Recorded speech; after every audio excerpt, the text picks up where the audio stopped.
थोडी माहिती स्वप्ना घोडेरावविषयी. स्वप्ना घोडेराव ही सायबेज IT कंपनीमध्ये कार्यरत आहे. प्लस तिला यापूर्वी 10 वर्षांचा अनुभव आहे ॲज अ असिस्टंट प्रोफेसर. जोरदार टाळ्यांनी स्वागत करा स्वप्ना घोडेराव.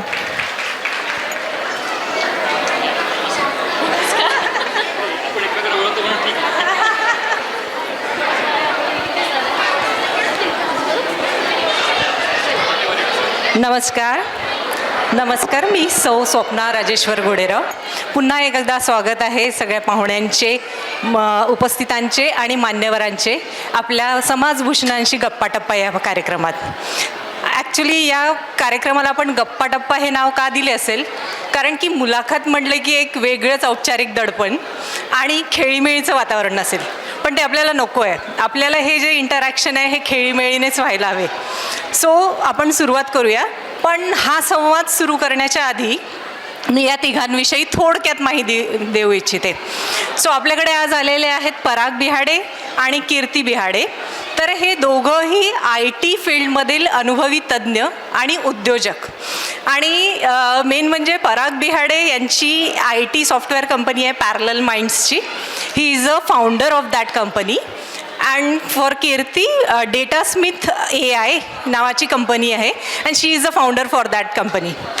सो आणि मेन म्हणजे specially this company is working on different domains and serving national as well as international clients. So which is a very proud thing for all of us. Okay, so एकदा जोरदार टाळ्यांनी यांचं स्वागत होऊ द्या. Okay.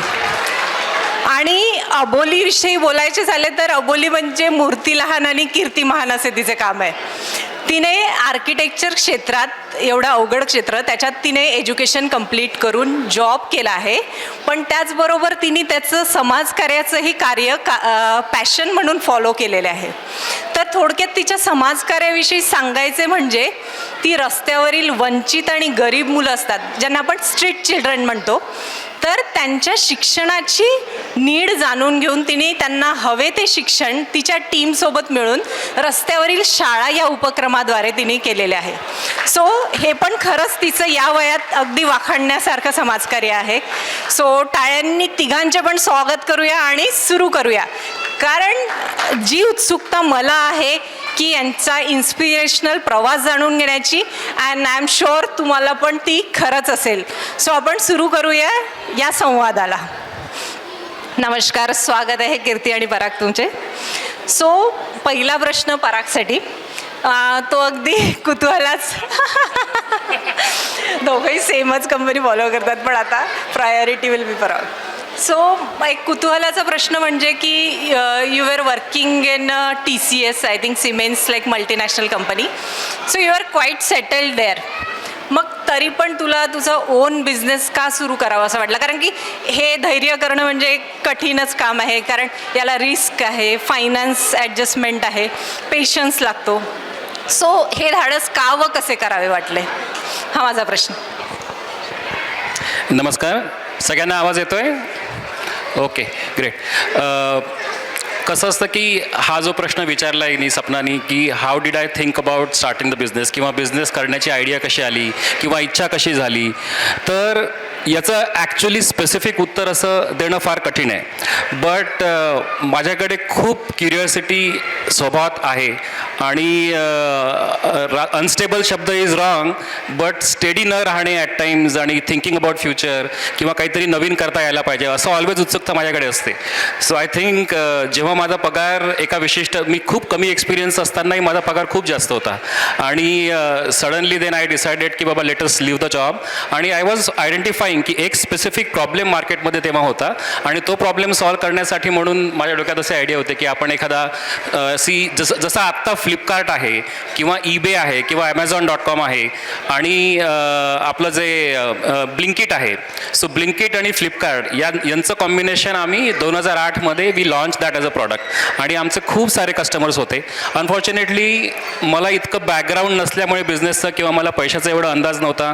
So हळू करत करत ते 4-5 वर्ष ते केलं, but unfortunately it didn't succeed enough. But then always we take that as a learning. जे काय आपलं फेल्युअर त्याला म्हणायचं नाही आहे आणि त्याच्यापासून वी लर्न समथिंग आणि we move on. So specific answer मला देणं फार कठीण आहे, पण I was always observing what's going on in the surrounding आणि त्याच्यानुसार then probably I just decided to let go आणि आय स्टार्टेड माय जॉब. आणि बाबांना, आईला असा नेहमी प्रश्न होता की 1-1.25 लाख 1.5 लाख काहीतरी पगार होता माझा आणि suddenly then I am operating with ₹0.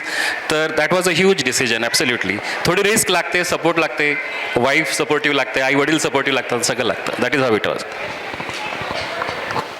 Okay, हा सपोर्ट म्हणजे तुम्हाला आहेच, फॅमिली सपोर्ट आहे, वाईफचा सपोर्ट आहे. So that is the most important thing in our life. Okay, दुसरा प्रश्न कीर्ती तुझ्यासाठी. कारण कीर्तीला मी तेव्हापासून ओळखते जेव्हा आम्ही दोघी पण अकॅडमिक्समध्ये होतो ॲज अ असिस्टंट प्रोफेसर म्हणून.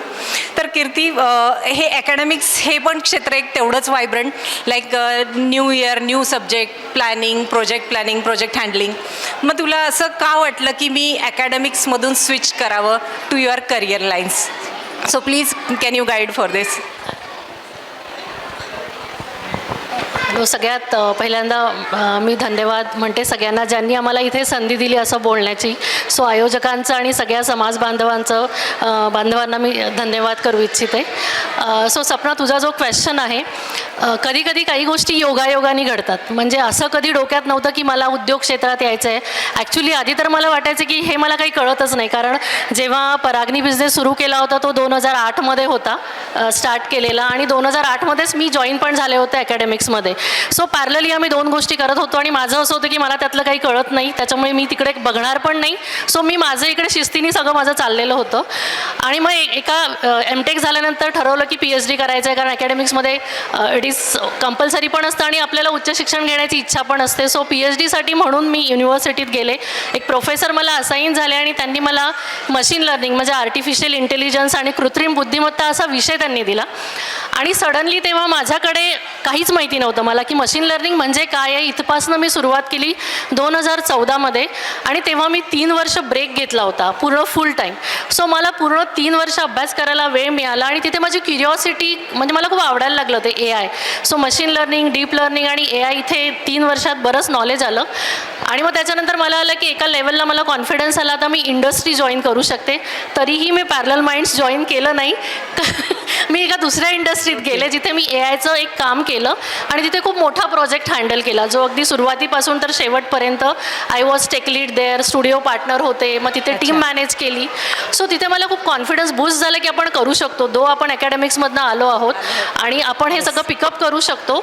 आणि मग 3 वर्षानंतर आम्ही असंच चर्चा करत होतो. कोविड होता तेव्हा, घरी बसून काम करत होतो, जरा वेळ मिळत होता. सो लक्षात आलं की आता फ्युचर खूप आहे AIमध्ये आणि बऱ्याच अपॉर्च्युनिटीज आहेत. मग आम्ही विचार केला, आईबाबांसोबत बोललो की आपण AIमध्ये कंपनी स्टार्ट करायची का. आणि आईबाबांनी प्रोत्साहन दिलं, आम्ही चर्चा केली आणि मग मी स्टार्ट केलं की वेगळीच कंपनी आपण करायला पाहिजे, कारण AI हे कम्प्लिटली वेगळं क्षेत्र आहे. आपण त्याला पॅरलल माइंड्समध्ये मिक्स नको करायला. आणि परागचं ऑलवेज असं असतं की प्रत्येकाला त्याची आयडेंटिटी पण मिळायला पाहिजे. तू हे स्टार्ट करणार आहेस, हे तुझ्या थ्रू स्टार्ट होणार आहे, so it should come as a different entity आणि म्हणून ते स्टार्ट झालं. ओके, दॅट मीन्स कीर्ती, म्हणजे अकॅडमिक्समध्ये असणं म्हणजे खूप काही शिकायला मिळतं आणि आपण कुठेही जाऊ शकतो. अर्थात म्हणजे मला पण माझ्यावरून तेच वाटतं की मी I also shifted from academics to IT field. So त्या लोकांमध्ये तेवढं पेशन्स सगळं ते असतं, त्याच्यामुळे we can easily shift. Okay, मला वाटतं माहिती. सो नेक्स्ट क्वेश्चन आम्ही बोली पहिले ह्यांचं करूया, नंतर तुला. येस, नेक्स्ट क्वेश्चन परागसाठी की तुमची company 2008, it is almost 16+ years.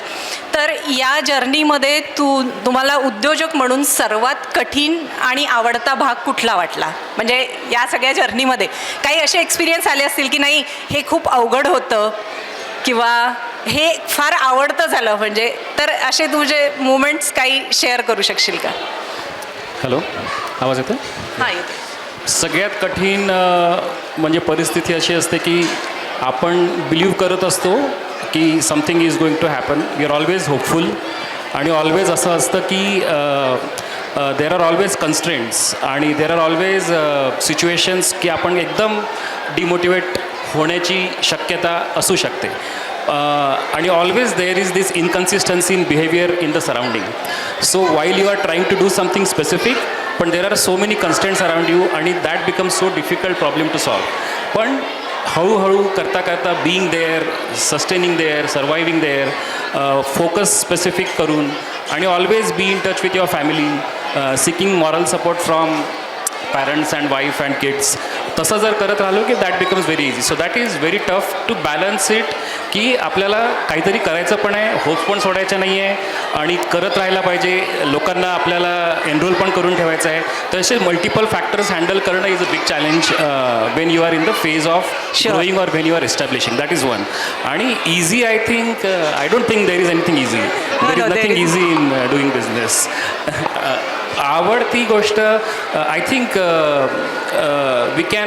we can continue to be more curious. That is something which I like.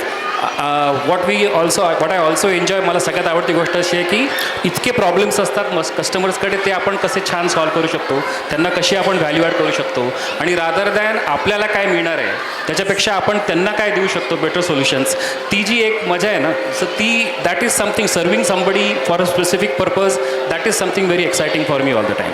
Yes yes sure. म्हणजे व्हॅल्यू ॲडिशन तुम्ही देत आहेत, तो that is customer satisfaction is very important. Okay, so Kirti, तुझ्यासाठी प्रश्न की like तू masters केले, देन PhD केली AI पुणे युनिव्हर्सिटीमधून, पण स्टार्टअपसाठी तुझ्या मते, समजा इथे कोणाला स्टार्टअप करायचं आहे स्वतःचं, तर उद्योजक म्हणून त्याच्यामध्ये कुठले गुण हवेत असं तुला वाटतं? सो मला असं वाटतं की कोणालाही स्टार्टअप किंवा छोटासा कुठलाही उद्योग स्टार्ट करायचा असेल, इट इज नाही की तुम्हाला मोठं काहीतरी करायचं आहे, तर सगळ्यात महत्त्वाचं म्हणजे आपल्याला पेशन्स लागतो. तो खूपच महत्त्वाचा आहे. कारण असं कधीच होत नाही की तुम्ही आज कुठली तरी इन्व्हेस्टमेंट केली आणि उद्यापासून तुम्हाला त्याचं प्रॉफिट मिळतं किंवा 4 महिन्यात 6 महिन्यात मिळतं. कधीतरी तुम्हाला अगदी पर्सिस्टंटली करून 1 वर्ष 2 वर्ष थांबायची पण गरज पडू शकते. हां, माईक प्रॉब्लेम. सो सगळ्यात महत्त्वाचं म्हणजे मला असं वाटतं धैर्य, पेशन्स हे खूपच महत्त्वाचं आहे. हा पहिला भाग असायला पाहिजे असं मला वाटतं.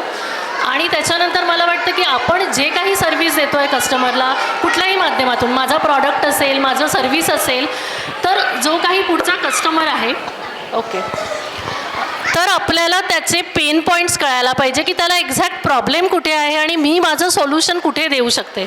असं नाही की मला काय मिळवायचं आहे त्यातनं. सो ऑलवेज आपण विन विन सिच्युएशन बघायला पाहिजे की कस्टमरला काय हवं आहे, तिथे मी काय सोल्युशन प्रोव्हाइड करू शकते. सो मला वाटते अशा 2 गोष्टी खूपच महत्त्वाच्या आहेत. धैर्य आणि कस्टमरच्या पॉईंट ऑफ व्ह्यूनी तुम्ही बघायला पाहिजे. That is what I will tell you. आणि सगळ्यात महत्त्वाचं की तुम्ही जी काही इन्व्हेस्टमेंट करणार आहात, सुरुवातीला इन्व्हेस्टमेंट करताना तुम्हाला ती कुठून येते आहे इन्व्हेस्टमेंट, आणि थोडा त्याला रनवे म्हणतात की तुम्हाला बघायला लागतं की तुमचा रनवे किती आहे बाबा, की आता मी कमवलं जरी नाही पुढचे 6 महिने, मला काही मिळालं नाही तरी मी किती दिवसपर्यंत सस्टेन करू शकणार आहे, जर त्याच्याही नंतर काही झालं नाही तर मी फ्युचरमध्ये काय प्लॅन आहे, सो दॅट ते आपलं डिमोटिवेशन जे होतं ते अवॉइड होतं. त्याच्यामुळे असं मला वाटतं तर थोडा आणि धैर्य पाहिजे आपल्याकडे आणि कस्टमरचे पेन पॉईंट आपल्याला समजता यायला पाहिजे असं मला वाटतं. तर पुढील प्रश्न पण त्याच रिलेटेड तुम्हा दोघांसाठी पण, कारण की IT फील्डमध्ये आता बराच दांडगा अनुभव तुमचा झालेला आहे. तर आता इथे बरेच लोक तुमच्यापासून इन्स्पिरेशन घेऊन कदाचित त्यांची स्वतःची IT फर्म सुरू करण्याचा विचार असेल, तर तुम्ही त्यांना थोडं काय गायडन्स करू शकाल, तर या माध्यमातून ते खरंच आपल्या समाजासाठी खूप श्रेष्ठ ठरेल. तर 1 बाय 1 तुम्ही त्याच्यासाठी गायडन्स करा प्लीज.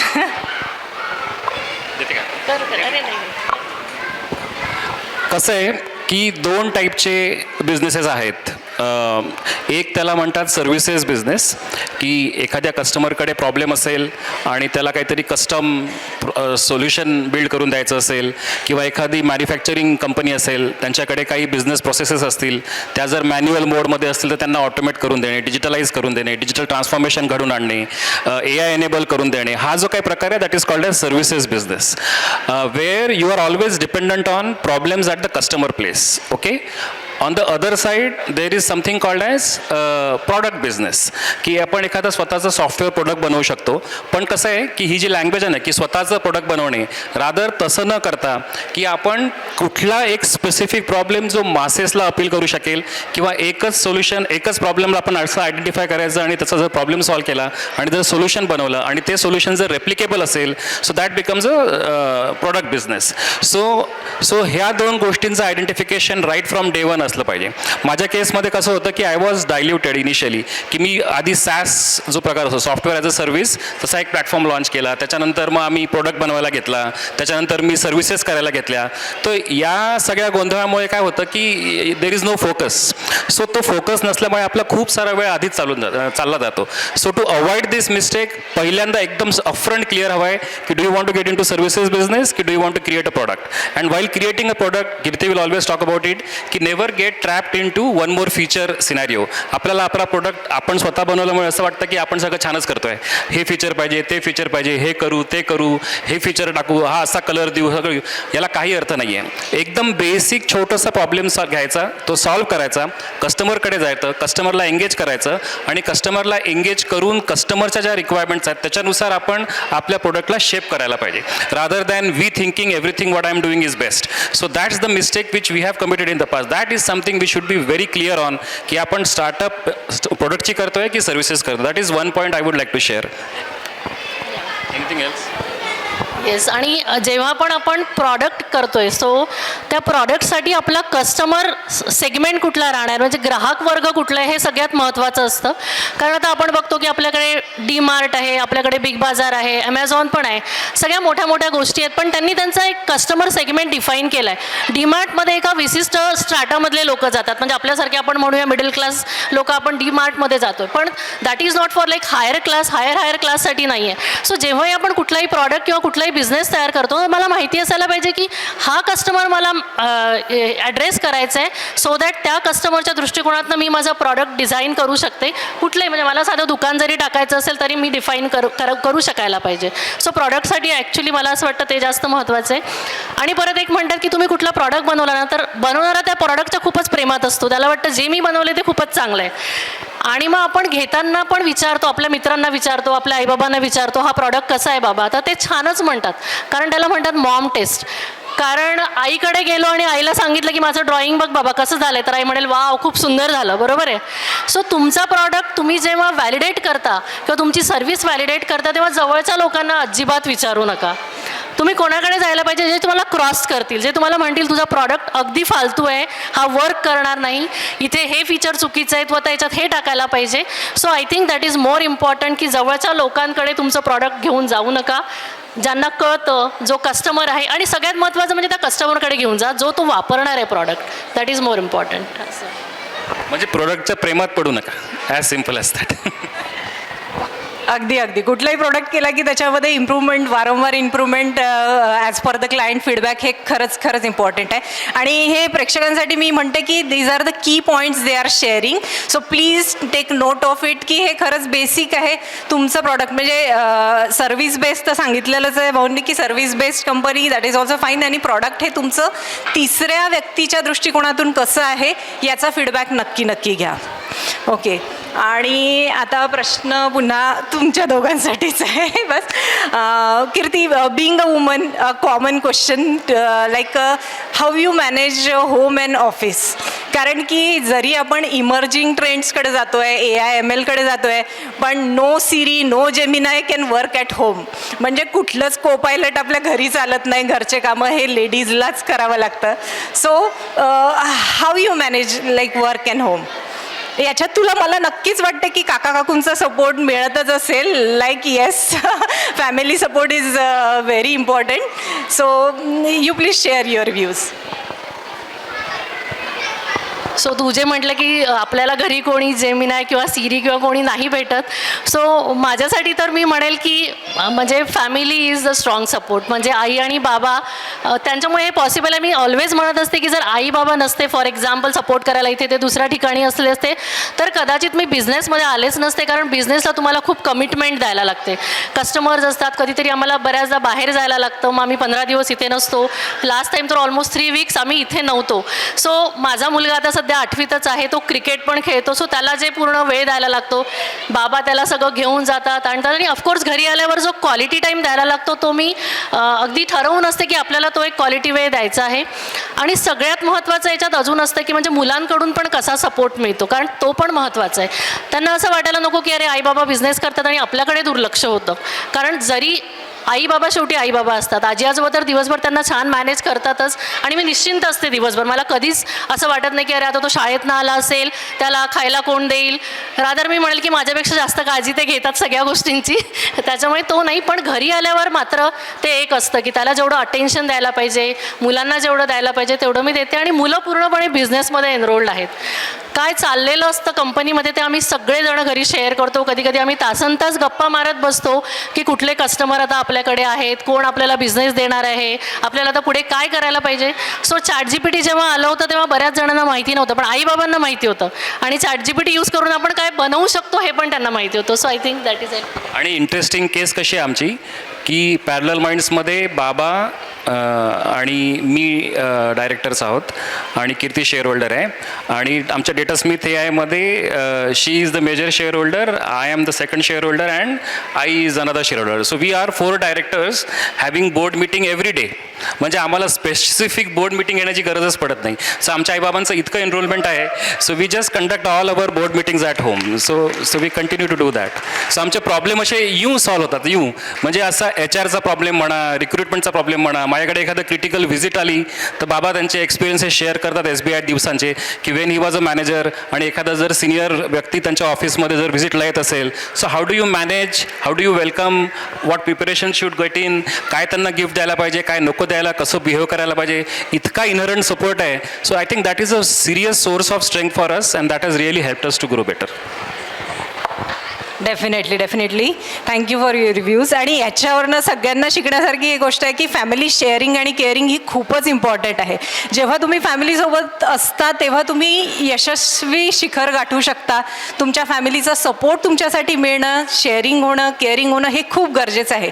आणि खरंच इथून हे एक शिकण्यासारखं नक्कीच आपल्याला मिळेल. यांच्या IT फील्डचं तर मिळतंच आहे, पण फॅमिली शेअरिंग केअरिंग कसं होईल हे पण खरंच शिकण्यासारखं आहे. जोरदार टाळ्या होऊन जाऊ देत.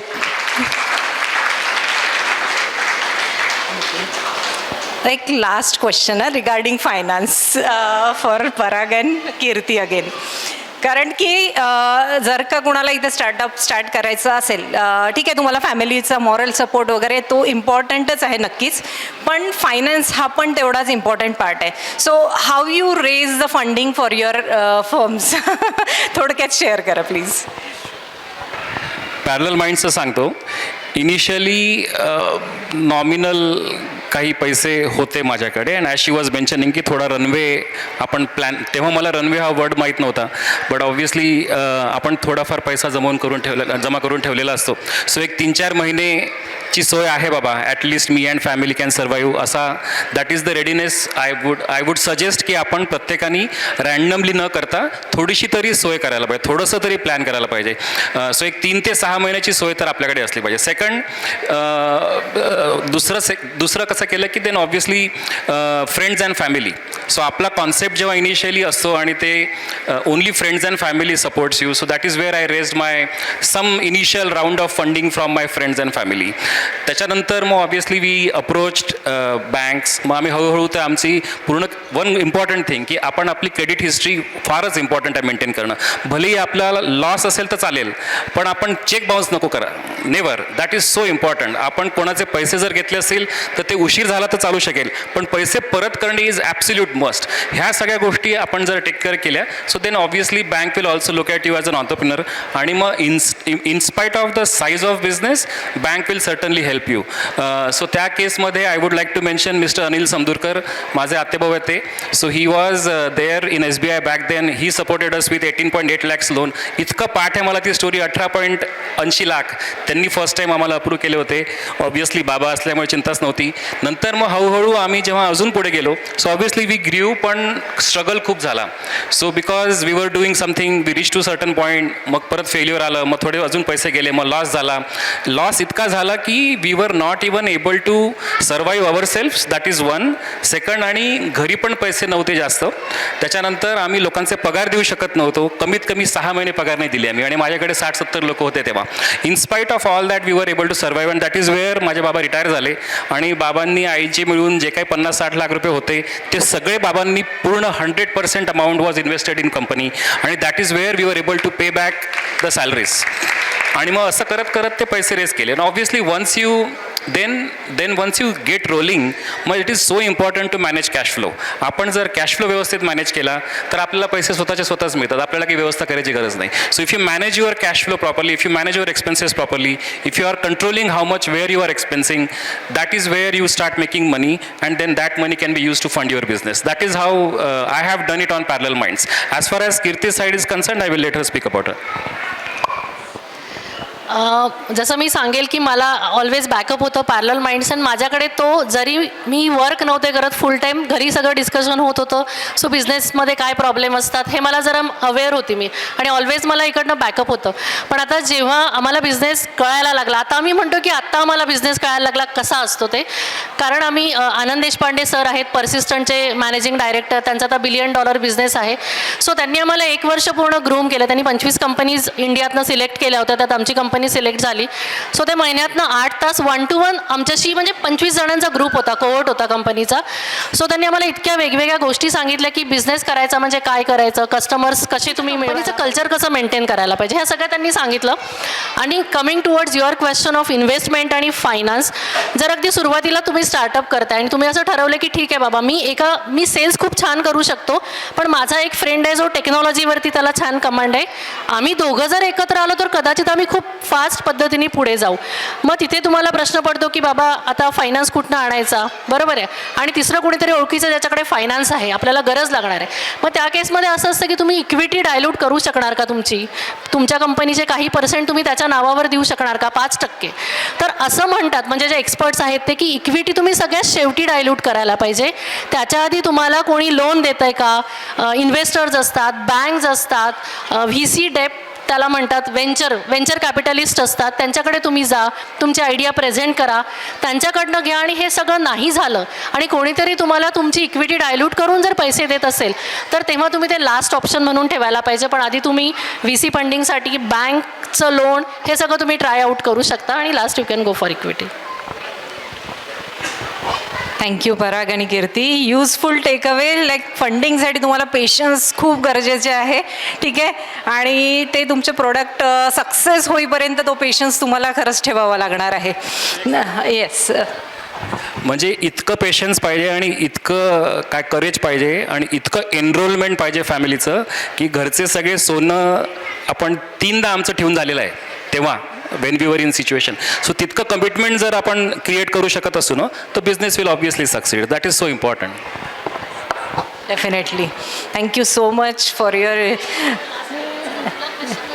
नाही, मला अजिबात क्वेश्चन नाही आहे. तुमचे व्ह्यूज शेअरिंग हे खूप इम्पॉर्टंट आहे माझ्यासाठी. येस. आणि सगळ्यात महत्त्वाचं म्हणजे मी अजून सांगते की जसं मोठे बाबा, म्हणजे तुम्ही आपण जे आता हे केलं, आपण सत्कार केला आहे एक रत्न म्हणून, तर मला असं वाटतं की या फॅमिलीत मी आल्याचं मला खूप लकी फील होते की अशा सगळ्या बाबा आहेत, आई आहेत, मोठे बाबा आहेत, ज्यांना आपण एक रत्न म्हणून समाजाचं भूषवलं आहे आज. सो ते मला फार ग्रेटफुल फील होतं. So I am very thankful for this family also, की ज्यांनी मला खूपच सपोर्ट केला, मनापासून सपोर्ट केला. आणि बिफोर वाइंड अप ॲक्च्युली आम्ही काय केलं होतं की जसं मी सांगितलं की बाबांनी अगदी त्यांच्या PFचे पूर्ण पैसे, आईंनी जे काय होतं ते आम्ही कंपनीत इन्व्हेस्ट केलं. सो इतका जर विश्वास आपण ॲज अ पेरेंट म्हणून तुमच्या मुलांवर दाखवला तर मुलं काहीही करू शकतात असं मला वाटतं. सो ॲज अ पेरेंट म्हणून आपले मुलं छोटे असतील तरी पण तुम्ही त्यांच्यावर इतकं बिलीव्ह करा की ते खरंच ते तुम्हाला, तुमचे विश्वास त्यांना खूप शक्ती देतो असं मला वाटतं. आणि आय थिंक त्यांच्यामुळेच आम्ही एवढं पुढे जाऊ शकतो आहे, आणि अजूनही आम्हाला त्यांचा खूप सपोर्ट मिळतो आहे. सो पॅरलल माइंड्सकडनं आम्ही त्यांना 15व्या पॅरलल माइंड्सच्या फाउंडेशन डेला पॅरलल माइंड्सने त्यांच्यासाठी काहीतरी लिहिलेलं होतं, ते मी वाचून दाखवायला मला फार आवडेल. एकच मिनटं झूम करते.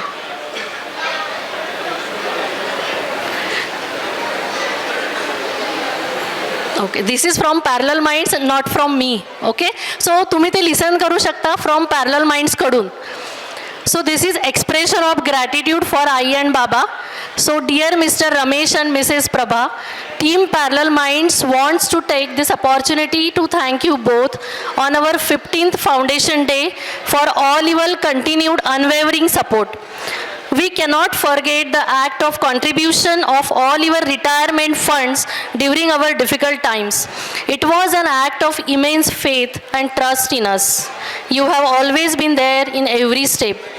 We cannot thank enough for all you both have done. Your role is important for who we are today. Parallel Minds is eternally grateful for all your financial and moral support and allowing us to focus on our growth. Your guidance and advice have been instrumental in making strategic decisions for the company. Your expertise in investment and financial planning helped the company to navigate through difficult financial times. You are true partners in the success of Parallel Minds. Your contributions have been immeasurable and the company is truly grateful to have you both. You are an inspiration to the team. Thank you, Parallel Minds. कीर्ती खरंच emotional झाली आणि family support असल्यामुळे ते साहजिकच आहे, म्हणजे इथे सगळेच समजू शकतात. Yes, thank you both of you. आता आपण अबोलीकडे वळूया. अबोली, तुझा बायोडाटा वाचतानाच मी इतके इम्प्रेस झाले की मला पण असं वाटलं की हे असे सामाजिक कार्य माझ्याही हातून घडावे. पण मला एक प्रश्न आहे की तू आर्किटेक्चर या एवढ्या अवघड फील्डमध्ये जॉब करते आहे, स्टडी पण केला आहे, पण तरी तुला हे समाजकार्य करण्याची प्रेरणा कशी मिळाली? म्हणजे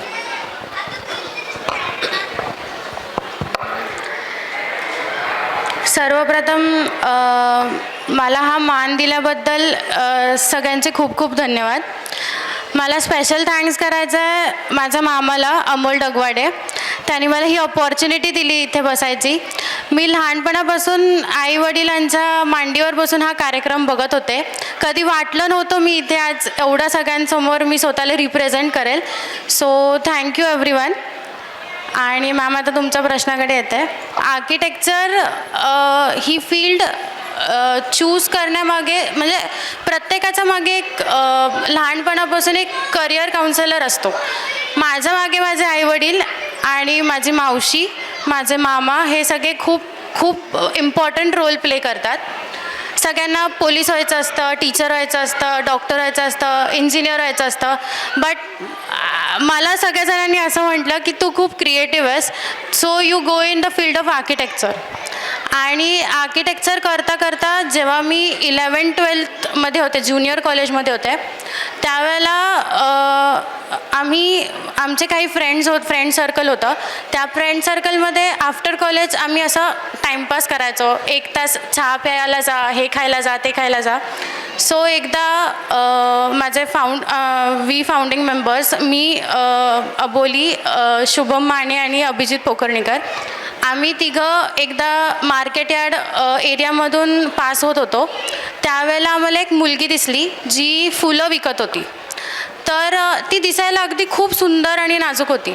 तर आम्ही तिला आउट ऑफ क्युरियोसिटी एक प्रश्न विचारला की आप क्या कर रहे हो, आप स्कूल जाते हो या नहीं? तर ती मला म्हटली ये स्कूल क्या होती है. तर she was unknown to all this things. परत आउट ऑफ क्युरियोसिटी आम्ही तिघंजणं तिच्या घरी गेलो. रस्त्यावर एक ताडपत्री टाकून ती मुलगी आणि तिचे काही फॅमिली मेंबर्स राहत होते. सो इथे आर्किटेक्चर पण आलं. मला त्यांच्यासाठी घर बांधणं किंवा एक अशी स्कूल डिझाईन करणं ज्यांच्यासाठी ह्या मुलांना शिक्षण मिळेल, हे इन्स्पिरेशन मिळालं मला तिथून. So I was very happy की मी ह्या फील्डमध्ये आले, मला त्यांच्यासाठी काहीतरी काम करता येईल. सो ज्यावेळेला आम्ही त्यांना विचारलं की तुम्ही यांना शाळेत का नाही पाठवत, तर त्यांना शाळा हे काय आहे हेच माहिती नव्हतं. आणि ही सगळी स्थलांतरित लोक असतात जी UP, बिहार, राजस्थान, कर्नाटका ह्या साईडनी आलेले असतात. मुलं हुशार खूप असतात, फक्त त्यांना स्टेज मिळत नाही. तर आम्ही असा विचार केला की शिक्षण शिक्षण दिल्यामुळे प्रत्येक प्रॉब्लेम सॉल्व्ह होतं. जसं पॉवर्टी असेल, झिरो हंगर असेल, जसं आपले सस्टेनेबल गोल्स आहेत, जसे 14 सस्टेनेबल गोल्स आहेत आपल्या, त्या सस्टेनेबल गोल्समधला 4th पॉईंट आम्ही उचलला, which is quality education. Quality education दिल्यामुळे हे आपले सगळे प्रश्न सुटतात असं आम्हाला नेहमी वाटतं. आज लोक कपडे देतात मुलांना किंवा फूड डोनेशन करतात किंवा बुक्स डोनेशन करतात, पण ते सगळं एका कालानंतर संपून जातं. बट एज्युकेशन दिल्याने हे लक्षात राहतं की आज मी कसा वागतो आहे, आज मी कसा समोर रिप्रेझेंट करणार आहे. सो हे इन्स्पिरेशन होतं. आणि सगळ्यात मोठं इन्स्पिरेशन आमच्यासाठी होतं पद्मश्री श्री सिंधुताई सपकाळ. त्यांच्यासोबत मला काही वेळ घालवायला मिळाला. खरं तर माई नेहमी म्हणायच्या की बाळा तू बाकीच्यांचं दुःख समजून घे, तुला आनंद शोधायची गरज नाही पडणार. And that lines hit me so hard. त्यानंतर आम्ही हा प्रकल्प चालू केला. दादाची शाळा ही थोडक्यात माहिती देते. दादाची शाळा ही रस्त्यावर राहणारे आणि पाथरीक रस्त्यावर राहणारी मुलं आणि जी अंडर प्रिव्हिलेज किड्स असतात त्यांच्यासाठी काम करत आहे. त्यांना आम्ही free of cost quality education देतो. ज्यावेळेला आम्ही सुरुवात केली होती तेव्हा आमच्याकडे 17च मुलं होती. ती 17 मुलांसाठी सुद्धा खूप कष्ट केले आमच्या व्हॉलेंटियर्सनी सुद्धा. आता आमच्याकडे 1700 मुलांपर्यंत आम्ही पोचलेलो आहोत. स्टार्टिंगला आम्ही फक्त 3 जण होतो. आता आमच्याकडे 250 व्हॉलेंटियर्स जॉईन झाले आहेत ऑल ओव्हर पुणे. आमच्याकडे 7 ब्रांचेस आहेत. मार्केट यार्ड, पिरंगुट, आकुर्डी, पाषाण. उत्तर प्रदेशमध्ये एक ब्रांच आहे. त्यानंतर मुंबईला एक ब्रांच आहे, सिंधुदुर्गला एक ब्रांच आहे. तर अशा वेगवेगळ्या युद्ध पातळीवरती आमचं काम चालू असतं. या फेब्रुवारी महिन्यामध्ये आम्हाला ह्या संस्थेला 5 वर्ष पूर्ण कंप्लीट होतील. So yes, this was my journey. मस्त चबोली. तुझ्या बोलण्यातून असं कळलं की कट्ट्यावर बसणारी मुलं नुसतंच उन्हाळ नसतात, तर त्यांच्या थ्रू इतकं छान सामाजिक कार्य झालं की आज एक स्ट्रीट स्कूल तुम्ही सुरू केलेली आहे आणि इतक्या मुलांचं भलं केलं आहे की एज्युकेशन हे मूलभूत हक्क आहे मुलांचा आणि तो त्यांनी घ्यायलाच पाहिजे. So it is really a impressive work. दुसरा प्रश्न म्हणजे हे करत असताना तुला बरीच वेगवेगळी प्रकारची मुले हँडल करावी लागली असेल. ओके, सो त्याच्यामध्ये तुला एक अशी एखादी केस आठवते की ती फारच चॅलेंजिंग होती, तर त्याच्याबद्दल तू काही सांगू शकशील का? हॅलो. येस, सगळ्यात इम्पॉर्टंट प्रश्न. ज्यावेळेला आम्ही शाळा चालू केली होती, वी स्टार्टेड फ्रॉम स्ट्रीट्स, म्हणजे जिथे काहीच नसतं. स्ट्रीट लाईट्स, काही जागेवर स्ट्रीट लाईटसुद्धा नसते. आम्ही त्यांना रस्त्यावर शिकवायला सुरुवात केली. सगळ्यात पहिली ब्रांच आमची सारसबाग होती. सारसबागच्या समोर जी बॅट विकणारी मुलं असतात तिथून आम्ही सुरुवात केली. त्या मुलांना गोळा करणं हे खूप जास्त रिस्की होतं आमच्यासाठी किंवा खूप मोठा टास्क होता. कारण की पेरेंट्स, जे मुलांचे पेरेंट्स होते, त्यांना असं नेहमी वाटायचं की काही लोक येतात, डोनेशन करतात, 4 फोटो काढतात आणि निघून जातात आणि हे परत येत नाहीत. सो असं करता करता आम्ही बरेच मुलं जमा केले. हळूहळू त्यांना खाऊ देत गेलो. काही काळानंतर खाऊ बंद केला, गेम्स चालू केले आणि मग नंतर आम्ही एज्युकेशनकडे वळालो त्यांच्या. सो एक किस्सा आठवतो मला आमच्या विश्रांतवाडी ब्रांचमधला. विश्रांतवाडी ब्रांचमध्ये एक 16 वर्षाची मुलगी होती जी प्रेग्नंट होती. ती फक्त 16च वर्षाची होती आणि 16 वर्षाच्या वयामध्ये तिला कुठलेच डॉक्टर्स किंवा कुठलंच हॉस्पिटल हे नव्हते घेत. सो तर तिची प्रेग्नन्सी कशी करायची, it was a very risky task for us also and for the family members also. तर तिचं जे प्रेग्नन्सी झाली ती आमच्या डोळ्यासमोर झाली. सो ती जी मुलगी होती, तिच्या प्रेग्नन्सीच्या वेळेला जी जन्माची नाळ असते, जी आई आणि मुलाच्या खूप जवळची नाळ किंवा ते नातं खूप स्ट्रॉंग असतं असं म्हणतात, आणि त्या स्ट्रॉंग नात्याला आम्ही कसं तुटताना पाहिलं हे मी सांगू शकते. त्या मुलीचे वडील हे दारू पित होते आणि त्यांचे दारूचे बॉटल्स काही साईडला पडलेले होते. त्यावेळेला तिच्या आईने ती दारूची बॉटल फोडली आणि त्या काचेने त्या मुलीची नाळ कापल्या गेली. सो हे हँडल करणं हे खूपच अवघड होतं आमच्यासाठी. आणि आत्ता टचवूड ती मुलगी पण खूप चांगली आहे आणि तिची जे बाळ झालं आहे ते पण खूप हेल्दी आहे. आम्ही फक्त हे थांबवू नाही शकलो because she was in a very critical condition. But आम्ही ही CWCला नोंद केलेली आहे. आणि अशाच अजून एक किस्सा होता जिथे आम्ही चाइल्ड मॅरेज स्टॉप केली. विश्रांतवाडीचीच ब्रांचमध्ये एक 13 वर्षाच्या मुलीचं चाइल्ड मॅरेज आम्ही थांबवलं. भीती या गोष्टीची नव्हती की आम्हाला चौकी बघायला मिळाली किंवा त्या लोकांसोबत खूप आमच्यावर हल्ले झाले किंवा खूप काही गोष्टी आम्ही स्वतःवर ओढून घेतल्या. पण एक गोष्ट अशी होती की नाही, मी एक चाइल्ड मॅरेज थांबवलं. आणि असं करता करता आम्ही बरेच काही गोष्टी थांबवत गेलो. चाइल्ड मॅरेजेस असतील, काही सेक्स रॅकेट्स असतील, हे सगळे आम्ही थांबवत गेलो. So yes, this was my journey. आणि हे खूप कठीण आहे सगळ्या व्हॉलेंटियर्ससाठी सुद्धा आणि आमच्यासाठी सुद्धा. थँक्यू. आणि खरंच म्हणजे सोशल वर्कसाठी पैसे देणे ही एक वेगळी गोष्ट, फायनान्स देऊन मोकळे होणे ही गोष्ट वेगळी, पण त्यांच्यासाठी खरंच त्यांच्यामध्ये जाऊन त्यांच्यासाठी सोशल वर्क करणं हे खरंच खूप महत्त्वाचं आहे आणि ते तुम्ही करतायत. So really proud of her. Okay. आणि मी असं ऐकलं की तुम्ही या मुलांना शिकवण्यासाठी आधुनिक तंत्रज्ञानाचा पण वापर करतात. सो ते तुम्ही काय यूज करता, म्हणजे नक्की कसं होते? टेक्नॉलॉजी म्हणायचं झालं तर हल्ली आईवडील म्हणतात की मुलं फार मोबाईलमध्ये वाया गेली आहेत, पण असं नाही आहे.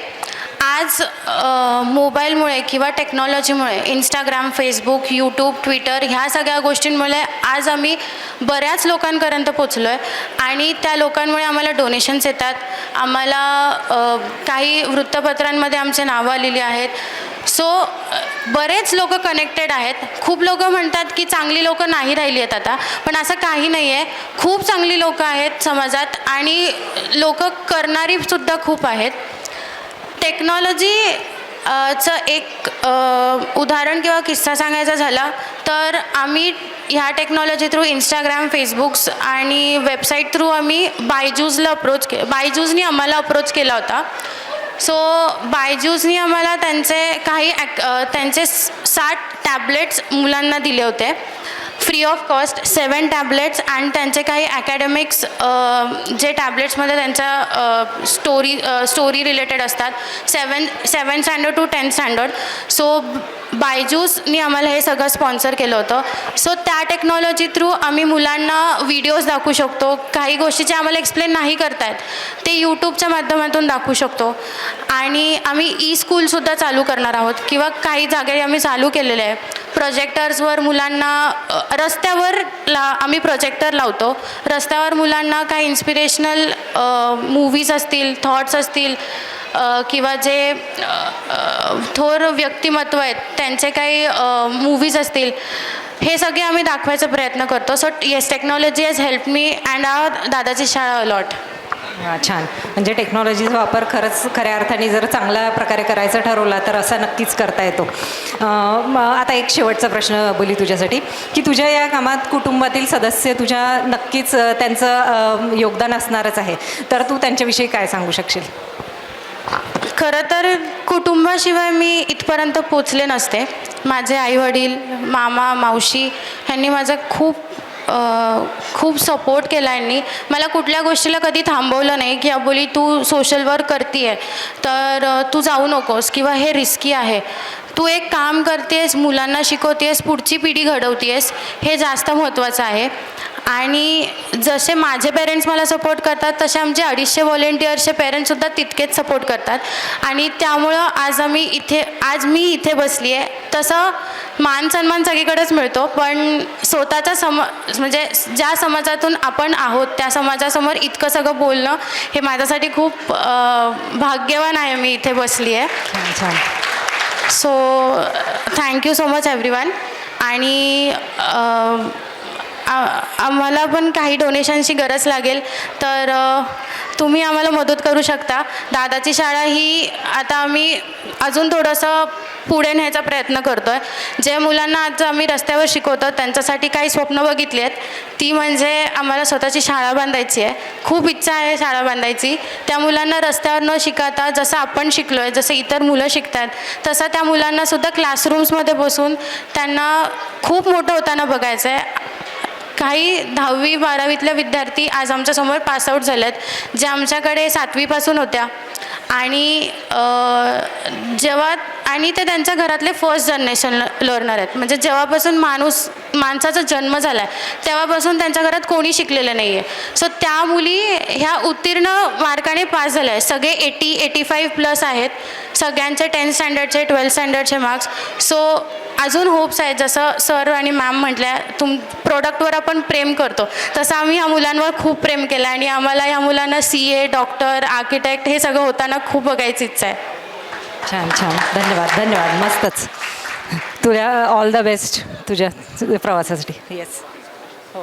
सिरियस इन्स्पिरेशन, खूप जास्त इन्स्पिरेशन.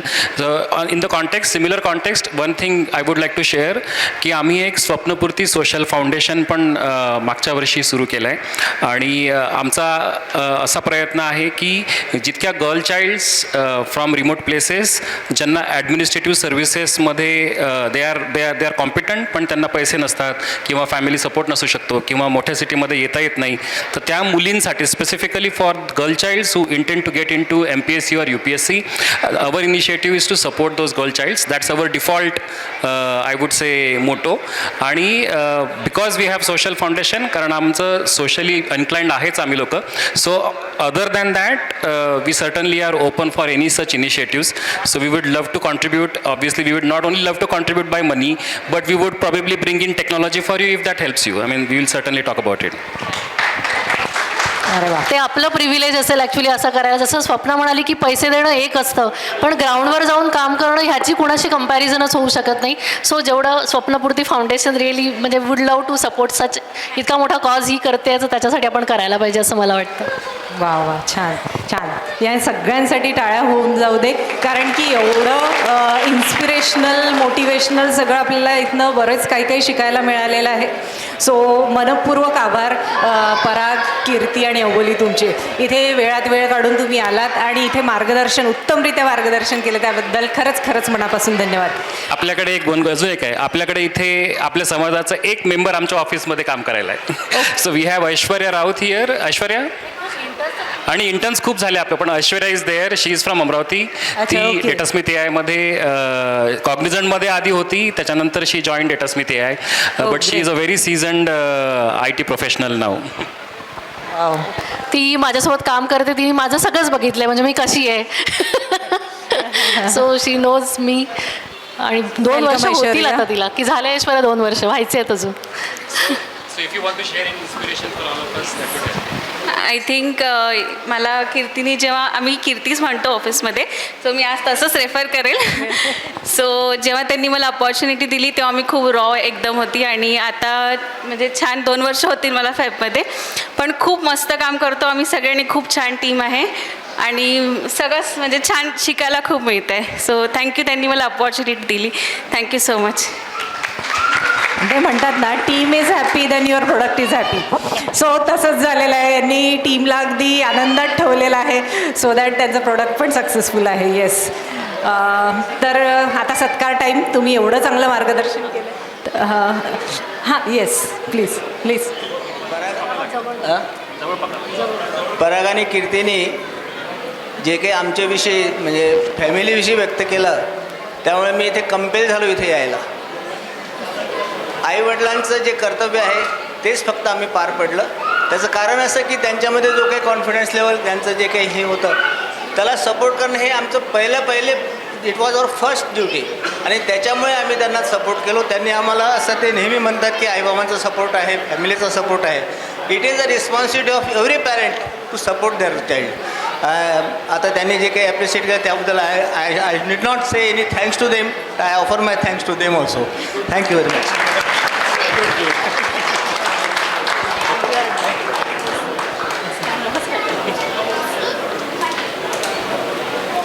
आणि एकदा जोरदार टाळ्या आपल्या श्रोत्यांसाठी, कारण त्यांनी शांतपूर्वक एवढं जेवण झाल्यावर पण शांतीने सगळं ऐकलं, त्याच्याबद्दल धन्यवाद. खरंच तुमचे पण खूप खूप धन्यवाद. सत्कार टाईम. आठवण आणि भेट. हॅलो. मी बोलवते सुनीताताई लोहकपुरी यांना.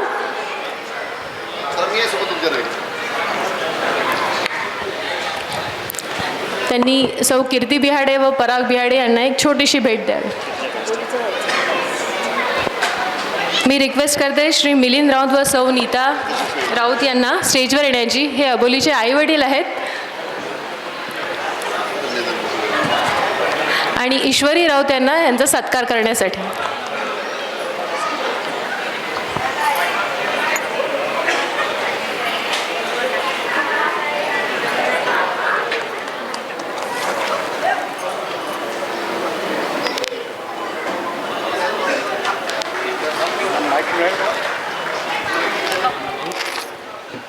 मी KRC मॅनेजर आहे, KRG कॉर्पमध्ये. असं म्हणतात की वडिलांमुळं आपल्या मुलांची ओळख असते, पण आज आम्हाला गर्व आहे की आबोलीसारखी मुलगी ही माझी एका मुलापेक्षा पण जास्त तिने नाव कमवलं. असं म्हणतात, तिच्या शाळेत एक स्लोगन होतं की मुलगा जरी दिवा असला तरी, मुलगा जरी दिवा असला तरी ती मुलगी असती ती दिव्याची वात असती. ती वात असती ती नक्कीच दोन्ही घरांना उजाळा देते. तसं म्हणतात की अंधाराकडून प्रकाशाकडे जा, तमसमोर ज्योतिर्गमय. तसंच तिने आज या स्टेजवरून तिने दुसरं पर्व, मला माहीत नव्हतं एवढं की ती एवढी छान सूत्रसंचालन करू शकते. धन्यवाद. मी आभारी आहे तुमचा की मला या स्टेजवर बोलल्याबद्दल. थँक्यू.